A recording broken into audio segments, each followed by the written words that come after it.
All right, we're continuing our blocking here. See, we got some detailed from the first lesson. Now there's an edge ring in there. Actually, I guess deleting it. Deleting the lower portion of it because we don't want that detail down there yet. You can do that. You can, you want some detail in a certain area. You don't want it in another area. Just delete it for now, and you'll just connect all the loops up later. It's better than creating a bunch of edge loops that you're going to have to move around later. In my experience, that's what I've found. They're just adding a little geo to the arm. You notice I'm switching between the hotkey 3, which is like the smooth view, and the just the general hotkey 1 view. The smooth view is better for seeing what our model kind of looks like smoothed out. The blocky view is better for if you were to just work in smooth view, you'd end up with a lot of just haywire bent angles and verts sticking out everywhere, because in smooth view it doesn't really show you what happens to your geometry when you're actually moving it. So sometimes you have to go back into the normal view and just kind of diagnose it, make sure everything's clean.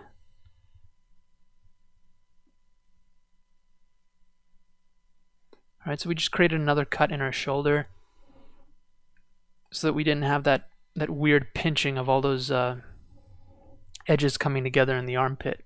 That was not going to work. I'm going to end up cutting more into that shoulder later. But for now, we're just moving that back so that we have that kind of a thinner arm, not just an arm that's like bulky and jutting into the body.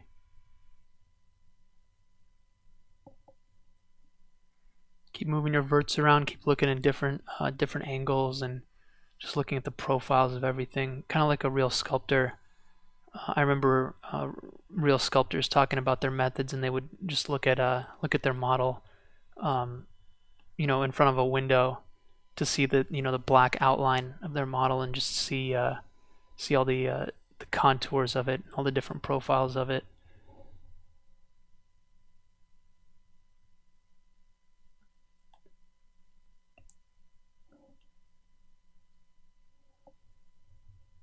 We're about to extrude the head up, and we're actually going to make the head later, so you don't actually have to do this part if you don't want to. We're going to make the head in a separate scene, but in some cases you're going to want to make a head in the same scene, perhaps later when you're more comfortable with it, or this kind of shows you how to do it. And it's actually good to have it in the scene because it helps give everything like scale. If you're working with a totally headless model, it might be harder to gauge whether your other body parts are the right proportion. Again, hitting W to get rid of that extrude, especially when we're working along the center axis. We want to be going straight up in world space. We do not want to be going along that normal. And the neck is it's not actually a straight up thing, it's tilted forward from the side view. That's just roughing it in.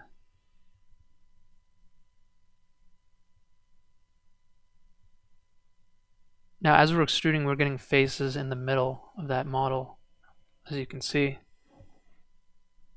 Just select those faces and get rid of them. Front view is a good view to do that.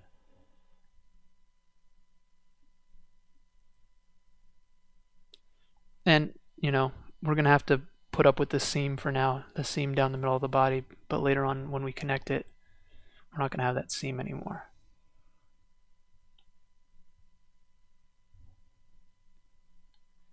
Alright, we're extruding the head up, again, keeping it really simple.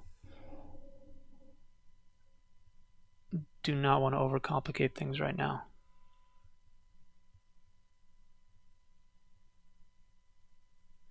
The proportions of this model will be changing a little bit as well. That'll all be covered in this tutorial, how to make changes. You might have to end up going out to an animator and they say, well, when we rig this way, this deforms weird. Can you change this? I was reading about the building of Gollum with Bayrate. Bayrate is a kind of a almost like a founding father of box modeling. He's amazing. I've got a total man crush on him. But he's one of the guys that kind of inspired me to get into modeling. And he was working on Gollum. They got him doing Gollum for Lord of the Rings. And once the animators came back, and once Andy Serkis, with all his facial animation and recordings of him doing his acting came back, they decided that their first model was not good enough. They scrapped it. And then after that, they still had to do some like retopology and all that kind of stuff. So be ready for that. If something's messed up, you don't like it, you don't like the way it deforms, go back. It's not a big deal. You can fix it. There's no ego about it. It's just what has to be done. And even the pros do it. So her head kind of got smashed in a little bit by something.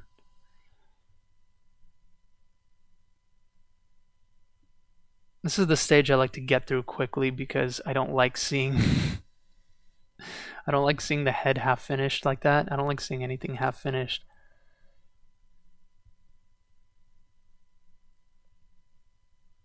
Just keep moving those things out and looking at it from different angles. Okay. Now notice we're trying to keep everything in quads. Quads means four-sided faces. So let me try to explain this in a way that's not totally confusing. Traditionally, especially when models were much simpler, triangles are not a good thing to have in your model. If you have triangles, they deform weird. You'll see later on, especially when we're making the face, you'll see when we smooth things with triangles, the triangle ends up looking like a weird kind of thing poking out because when the smoothing algorithm goes over it, a square can be infinitely subdivided into smaller squares, right? But a triangle will always have a weird confusion about where the center is, and that center will never quite be flush, especially later on when you try to skin it and rig it. And then it starts moving around, so it's not doing what you originally... You may have originally gotten rid of it and kind of smoothed it down, but later on it's going to try to pop back up again. So if you're going to have triangles, you want to put them in places that are not either not deforming or just not going to be seen, like maybe the armpit. Same thing goes for a five-sided face, because a five-sided face is just a quad and a triangle next to each other, although I prefer five-sided faces to a triangle. If I have to, I'll just delete the boundary between a quad and a triangle to make it a five-sided face.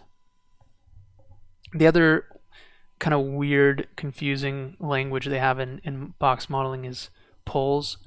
A pole is any vertex that has either any number basically other than four edges coming together at it. So you got three edges coming together at one vertex, or you have 5 edges coming together at one vertex. You're going to have something that is not going to look as elegant when it's smooth. So you want four, your typical crossroads scenario, 4 edges coming together at a vertex, and that just makes. I don't really know the math behind it, but it just makes everything look better. All right, and the next lesson we'll be starting to go into the hips in a little bit more detail. You can see we have a 5-sided poly right there on the shoulder.